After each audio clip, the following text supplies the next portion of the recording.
Good Friday या Christian धर्मातील पवित्र शोकदिनी बुलढाण्यातील चर्च ऑफ द नेझरियनमध्ये येशू ख्रिस्तांच्या बलिदानाची भक्तिपूर्वक आठवण ठेवत श्रद्धेने प्रार्थना करण्यात आली।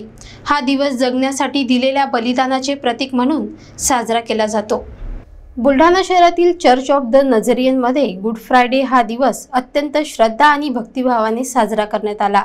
ख्रिश्चन धर्मीयांसाठी अत्यंत महत्त्वाचा मानला जाणारा हा दिवस गुड फ्रायडे पवित्र शुक्रवार अथवा ब्लॅक फ्रायडे म्हणूनही ओळखला जातो।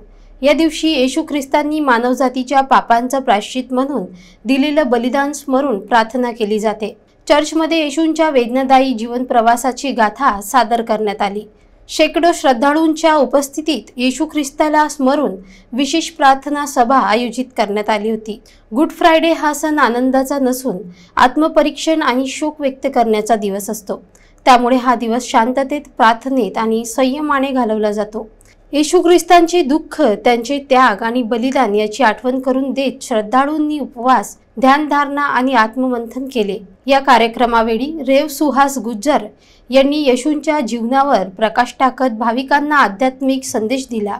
येशूने दिलेला संदेश हा प्रेम, क्षमा आणि करुणेचा आहे, तोच आपण पाळावा असं त्यांनी नम्रतेने सांगितलं। बुलढाण्यातील गुड फ्रायडेचा हा धार्मिक कार्यक्रम संपूर्ण शहरातील श्रद्धेचा आणि आत्मचिंतनाचा संदेश देणारा ठरला। प्रभू ख्रिस्त शांतीचा राजा आहे, शांतीचा देव तो आहे, शांतीचा दूत तो आहे आणि आमच्या पापासाठी, मानवाच्या पापासाठी परमेश्वराने आज वधस्तंभ स्वीकारलेला आहे आणि आम्ही तो दिवस हा साजरा करत आहोत।